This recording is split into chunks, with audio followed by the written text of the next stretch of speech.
जय हिंद साथियों, आप लोग कैसे हैं। उम्मीद करता हूं कि आप लोग बहुत ही बढ़िया होंगे। ठीक है, तो आज की इस वीडियो में हम लोग क्लास 12 के बायोलॉजी यानी जीव विज्ञान के आज हम लोग चैप्टर नंबर 1 जिसका नाम है जीवधारियों में जनन, इसका आज हम लोग टॉप 32 ऑब्जेक्टिव को लेकर आए हैं, जो कि आपको बोर्ड परीक्षा में सीधे आपको देखने को मिलने वाला है।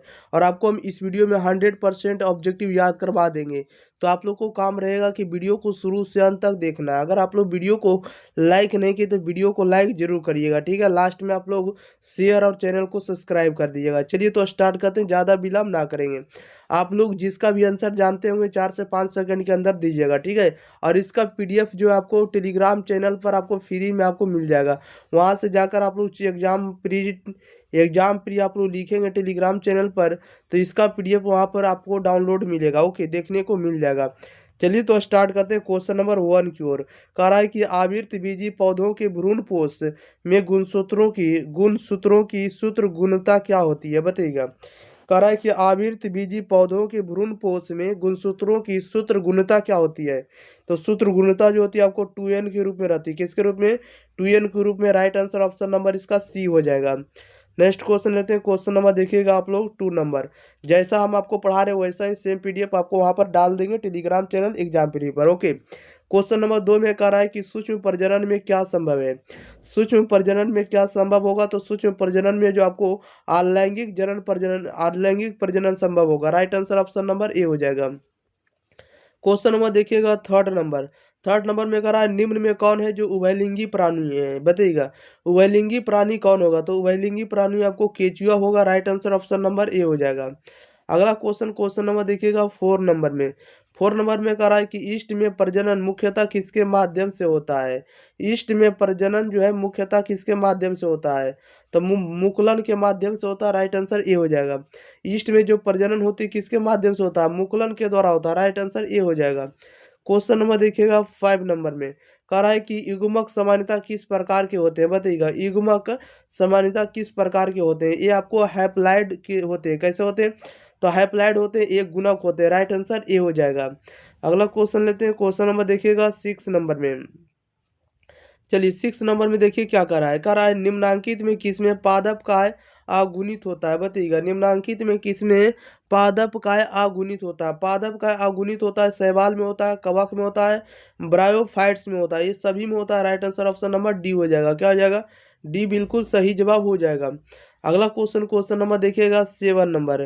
कह रहा अदरक में कायिक प्रवर्धन किसके द्वारा होता है। अदरक में जो है कायिक प्रवर्धन किसके द्वारा होता है। तो राइजोम के द्वारा होता है। किसके द्वारा? राइजोम के कारण। राइट आंसर ए हो जाएगा।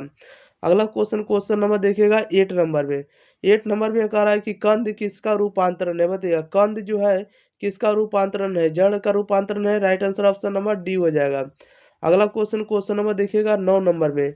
9 नंबर में कह रहा है कि काजू निम्नांकित में से कैसा फल कहलाता है। काजू जो है निम्नांकित में से कैसा फल कहलाता है। तो काजू को हम लोग नट फल कहते हैं। Right answer option number C हो जाएगा। नट फ्रूट कहते हैं। Right answer option number C हो जाएगा। अगला क्वेश्चन लेते हैं। क्वेश्चन नंबर देखिएगा 9 नंबर में। कह रहा है जब संतति की उत्पत्ति एकल जनक द्वारा होती है तब यह क्या कहलाता है, बताइएगा। जब संतति की उत्पत्ति एकल एकल जनक द्वारा होती है तब यह क्या कहलाती है। तो अलैंगिक जनन कहलाता है या अलैंगिक जनक कहलाता है। राइट आंसर आपको ऑप्शन नंबर बी हो जाएगा। नेक्स्ट क्वेश्चन लेते हैं। क्वेश्चन नंबर देखिएगा 11 नंबर में। 11 में कह रहा है कि इनमें से कौन नर युग्मक से संयोजन कर भ्रूण पोष बनाता है, बताइएगा। इनमें से कौन सा नर युग्मक से संयोजन कर भ्रूण पोष बनाता है। तो द्वितीय के केंद्रक बनाएगा। राइट आंसर ऑप्शन नंबर इसका डी हो जाएगा। राइट आंसर क्या हो जाएगा। तो डी बिल्कुल सही जवाब हो जाएगा। क्वेश्चन नंबर देखिएगा 12 नंबर में। कह रहा है कि स्तनधारी के शुक्राणुओं के मध्य भाग में क्या पाया जाता है। स्तनधारी के शुक्राणुओं के मध्य में जो है क्या पाया जाता है। तो शुक्राणुओं के मध्य में आपको माइटोकॉन्ड्रिया पाया जाता है। क्या पाया जाता है? माइटोकॉन्ड्रिया, जो कि right answer option number C हो जाएगा। नेक्स्ट क्वेश्चन नंबर 13 में कह रहा है कि चमगादड़ द्वारा परागकण कहलाता है। चमगादड़ द्वारा जो परागकण होता है उसे हम लोग क्या कहते हैं। राइट आंसर बताइए क्या हो जाएगा। तो चमगादड़ द्वारा होने वाले परागकण को हम लोग क्या कहते हैं। तो क्रिप्टोलोफिली कहेंगे। क्या कहेंगे? क्रिप्टोलोफिली। Right answer option number C हो जाएगा। Question number 14। 14 में कह रहा है कि जनक समान जीव प्राप्त हो सकता है। जनक जो है समान जीव प्राप्त हो सकता है, तो विखंडन से हो सकता है। Right answer option number D हो जाएगा। अगला क्वेश्चन लेते हैं। क्वेश्चन नंबर देखिएगा 15 नंबर में। 15 नंबर में कह रहा है कि द्विखंडन किसमें पाया जाता है, बताइएगा। द्विखंडन किसमें पाया जाता है, तो द्विखंडन पाया जाता है अमीबा तथा पैरामीशियम दोनों में। द्विखंडन किसमें पाया जाता है, तो अमीबा और पैरामीशियम दोनों में पाया जाता है द्विखंडन। ओके, नेक्स्ट क्वेश्चन लेते हैं। क्वेश्चन नंबर 16 नंबर में। 16 नंबर में कह रहा है मुकुलन द्वारा जनन किसमें होता है, बताइएगा। मुकुलन द्वारा जनन किसमें होता है, तो मुकुलन द्वारा जो जनन होता है आपको ईस्ट में होता है। किसमें होता है, ईस्ट में होता है। राइट आंसर ए हो जाएगा।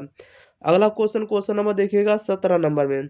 17 नंबर में कह रहा है जल कुंभी यानी 65,000 से अधिक पौधे कितने माह में उत्पन्न कर सकता है, बताइएगा। जलकुंभी जो है, जलकुंभी 65,000 से अधिक पौधे कितने माह में उत्पन्न कर सकता है, तो केवल और केवल 8 माह में उत्पन्न कर सकता है। जलकुंभी एक ऐसा पौधा होता है जो समुद्र में रहते हैं, और वो 8 माह में 65,000 से अधिक पौधे को जन्म दे सकते हैं, यानी उत्पन्न कर सकते हैं। राइट आंसर ए हो जाएगा।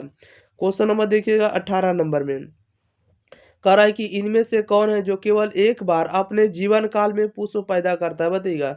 इनमें से कौन केवल एक बार अपने जीवन काल में पुष्प पैदा करता है, तो बांस जो है आपको जीवन काल में एक ही बार फूल लगता है। राइट आंसर ए हो जाएगा।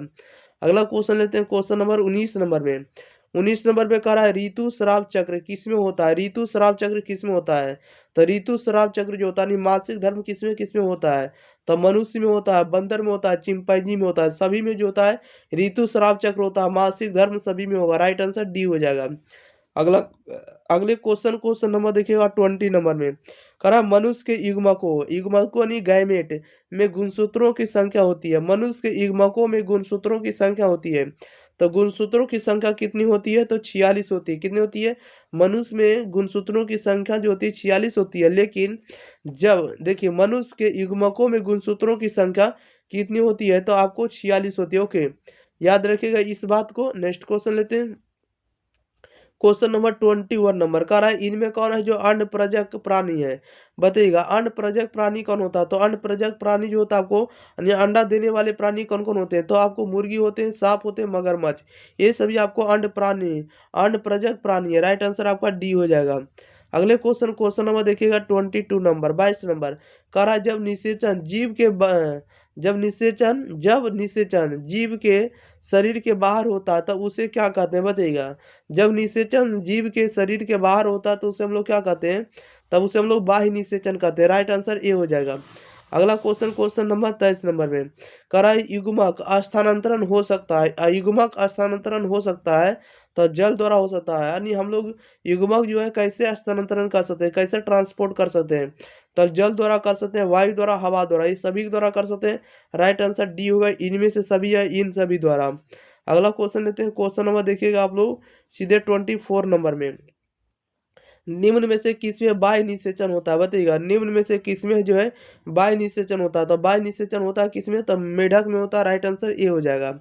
नेक्स्ट क्वेश्चन लेते हैं। क्वेश्चन नंबर देखिएगा 25 नंबर में कह रहा है कि केचुआ प्राणी है। केचुआ जो है कैसा प्राणी होता है, तो केचुआ जो आपको द्विलिंगी प्राणी होता है। कैसा होता है, द्विलिंगी होता है। राइट आंसर आपका बी हो जाएगा। ओके, नेक्स्ट क्वेश्चन लेते हैं। क्वेश्चन नंबर देखिएगा 26 नंबर में। इनमें से कौन सा भाग जो है अगुणित है, इनमें से कौन सा भाग जो होता है अगुणित होता है, तो अगुणित कौन होता है, तो पराग होता है। क्या होता है, पराग बोले या परागकण बोले, क्या होता है, परागकण कह सकते हैं, पराग या परागकण। राइट आंसर सी हो जाएगा। अगला क्वेश्चन, क्वेश्चन नंबर देखिए 27 नंबर में कह रहा है इनमें किसे बंगाल का आतंक कहा गया है। बंगाल का आतंक किसे कहा गया, तो बंगाल का जो आतंक कहा गया आपको जलकुंभी को कहा गया है। राइट आंसर आपका क्या हो जाएगा, तो सी हो जाएगा। अगले क्वेश्चन लेते हैं। क्वेश्चन नंबर देखिएगा 28 नंबर की ओर। 28 नंबर में कह रहा है कि इनमें से कौन ठहरे हुए पानी में उग कर ऑक्सीजन खींच लेता है, बताइएगा। इनमें कौन ठहरे हुए पानी में ऑक्सीजन खींच लेता है, तो ठहरे हुए पानी में ऑक्सीजन खींच लेता है। राइट आंसर आपका क्या आ जाएगा, तो ये हो जाएगा जलकुंभी। जलकुंभी जो है आपको ठहरे हुए पानी में भी ऑक्सीजन को खींच लेता है। राइट आंसर आपका ये हो जाएगा। अगला क्वेश्चन, क्वेश्चन नंबर देखिएगा 29 नंबर में कह रहा है कि जब नर और मादा गैमीट में युग्मन होता है तब यह क्या कहलाता है, बताइएगा। कह रहा है जब नर और युग्मक जब जब नर और मादा गैमेट में युग्मन होता है तब यह क्या कहलाता है, तब यह लैंगिक जनन कहलाता है। राइट आंसर आपका बी हो जाएगा। अगले क्वेश्चन नंबर 30 नंबर में कह रहा है कि मध्य चक्र पाई जाती है। मध्य चक्र जो है किसमें पाई जाती है? तो मध्य चक्र पाई जाती है गाय में पाई जाती है, भेड़ में, कुत्ता में, ये सभी में जो आपको मध्य चक्र पाई जाती है। राइट आंसर आपका डी हो जाएगा। अगला क्वेश्चन 31 नंबर कह रहा है कि उच्च श्रेणी के पौधों में निषेचन होता है, बताइएगा। उच्च श्रेणी के पौधों में निषेचन होता है, कैसे होता है? तो उच्च श्रेणी के पौधों में जो निषेचन होता है आंतरिक रूप से होता है। कैसे होता है? तो आंतरिक रूप से होता है। राइट आंसर आपका क्या हो जाएगा? तो बी हो जाएगा। अगला क्वेश्चन नंबर देखिएगा 32 नंबर में कह रहा है कि सल्ककंद उदाहरण होगा। तो सल्ककंद जो होगा किसका उदाहरण होगा? तो सल्ककंद जो है प्याज जो आपको सल्ककंद का उदाहरण है। राइट आंसर आपका बी हो जाएगा। प्याज जो है सल्ककंद का उदाहरण है। राइट आंसर बी हो जाएगा। चलिए प्यारे साथियों, आप लोगों को पूरे ऑब्जेक्टिव कंप्लीट कर दिए, 32 ऑब्जेक्टिव। तो आपका काम रहेगा कि इस वीडियो को अपने दोस्तों के पास शेयर कर दिए। ओके, अगर आप लोग शेयर नहीं करते तो ज़्यादा दोस्तों के पास कैसे पहुंच पाएगा, इसलिए आप लोग जरूर शेयर करें।